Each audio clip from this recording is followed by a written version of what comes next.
पीक विमा खात्यावरती जमा झाला का नाही आणि जमा झाला तर किती रुपये जमा झालेत हे माहिती करून घेण्यासाठी प्रत्येक शेतकरी आता बँकेत जमा जातो आहे किंवा CSC केंद्रावरती भेट देतो आहे। पण तुम्हाला घरी बसल्या मोबाईलद्वारे फक्त मोबाईलमध्ये OTPद्वारे तुम्ही तुमच्या खात्यावरती पीक विमा खरीपचा जमा झाला आहे का नाही तपासू शकता।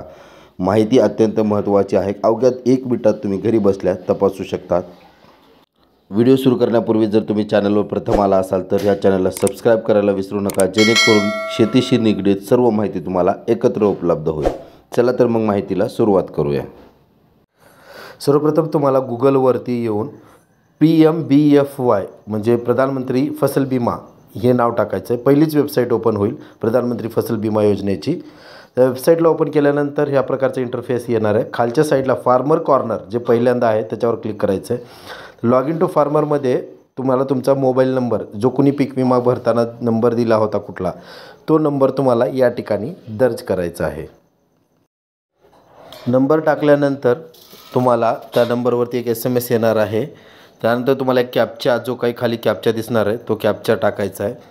त्यानंतर रिक्वेस्ट फॉर OTP अशा प्रकारे तुम्हाला OTPची एक रिक्वेस्ट येईल।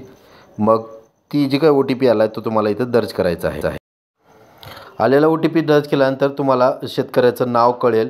त्यानंतर कोणता हंगाम तुम्हाला निवडायचा आहे, खरीप 2023 हंगाम निवडल्यानंतर तुम्ही पाहू शकता की वरतीच किती रक्कम वितरित झाली हे दिलेलं आहे। पात्र रक्कम या शेतकऱ्यासाठी पॉलिसी नंबर आणि किती पात्र रक्कम आहे ते दिलेलं आहे। त्यासोबतच आपण खाली येऊन पाहूया की पॉलिसी नंबर कोणता आहे, कोणत्या पिकासाठी घेतलेला आहे, या सगळं माहिती तुम्हाला ह्या ठिकाणी उपलब्ध असणार आहे।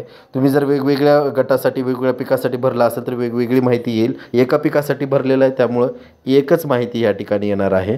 तर तुमचा पॉलिसी नंबर जो काय असणार आहे तो ते पीक कुठलं घेतलेलं आहे, गाव कोणतं आहे, किती क्षेत्र होतं तुमचं, त्यानंतर त्याचं सम इन्शुर्ड किती आहे, या सगळ्या माहिती तर तुम्हाला सगळ्यात शेवटी यायचं आहे। या शेवटी आल्यानंतर इथं व्ह्यू क्लेमवरती क्लिक करायचं। व्ह्यू क्लेमवरती क्लिक केल्यानंतर तुम्हाला दिसून येईल की जी काय अमाऊंट आहे आणि त्याच्यानंतर जी तारीख आहे, जी तुमची पॉलिसीची डेट आहे, त्यानंतर सम इन्शुर्ड अमाऊंट किती तुमची अकाउंटवरतीच आणि कोणत्या डेटला क्रेडिट झाली आहे आणि त्याचं एक स्टेटस जे आहे ते दिसणार आहे। अशा प्रकारे तुम्ही तुमच्या जे काही एक विमा भरला असेल, एक किंवा जास्त भरले असतील तर तुम्ही पाहू शकता।